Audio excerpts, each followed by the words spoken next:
Imagine you are walking down a crowded street on a bright Tuesday afternoon. Dozens of people are rushing past you, checking their phones, holding coffees. Suddenly, you trip. You fall hard on the concrete. Your ankle twists painfully, and you cannot stand up. You look around, expecting a hand to reach down and help you. But the opposite happens. The crowd just keeps walking. Some look away. Others step right over you.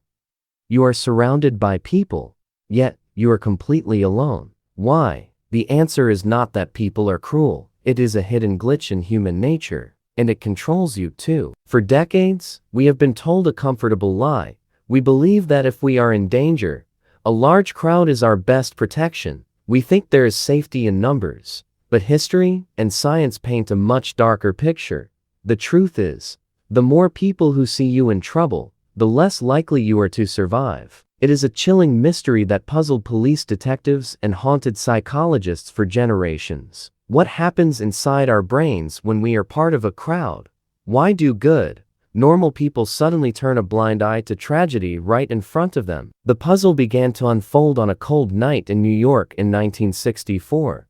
A young woman named Kitty Genovese was attacked outside her apartment building. The noise woke up several of her neighbors. Lights flicked on across the street.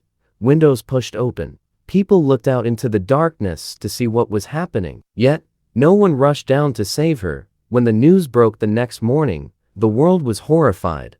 Newspapers printed angry headlines calling the neighbors cold, selfish, and completely heartless. The public demanded answers for this cruel behavior. But two young psychologists, Bibb Layton and John Darley, suspected something else was going on. They simply did not believe that dozens of normal people could randomly lose their humanity on the exact same night.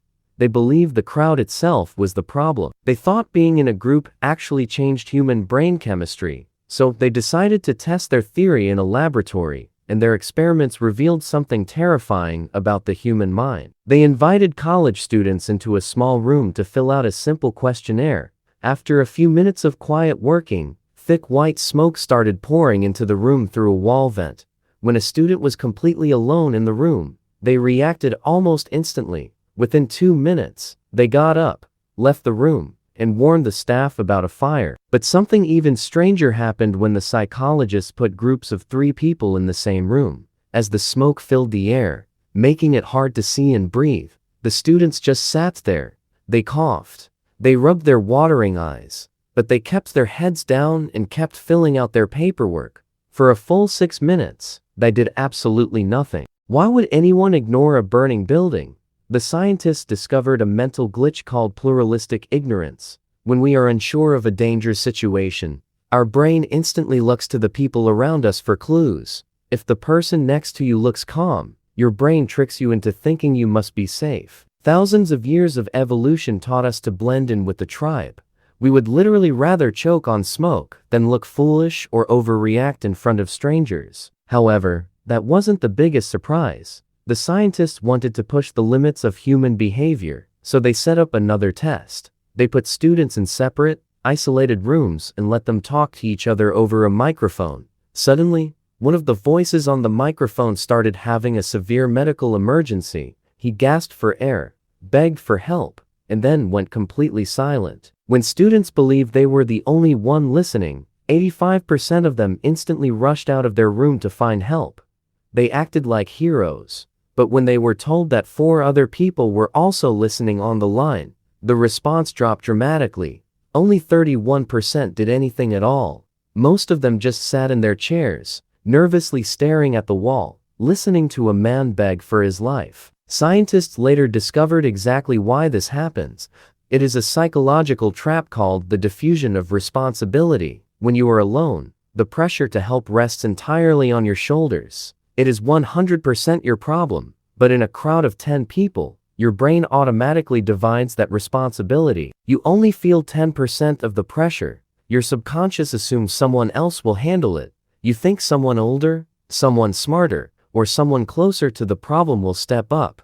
The tragic result is that everyone waits for someone else, and nobody does anything. What happened next changed everything we know about human connection. Modern brain scans show that this bystander effect is not a conscious choice to be cruel. It is an automatic freeze response deep in our neural wiring, a leftover survival instinct from our ancient ancestors. But there is a cure. The real answer is far more unexpected. Just knowing that this psychological trap exists actually makes you immune to it. Awareness breaks the spell. The next time you see someone in trouble on a busy street, do not look at the crowd. Do not wait for a sign.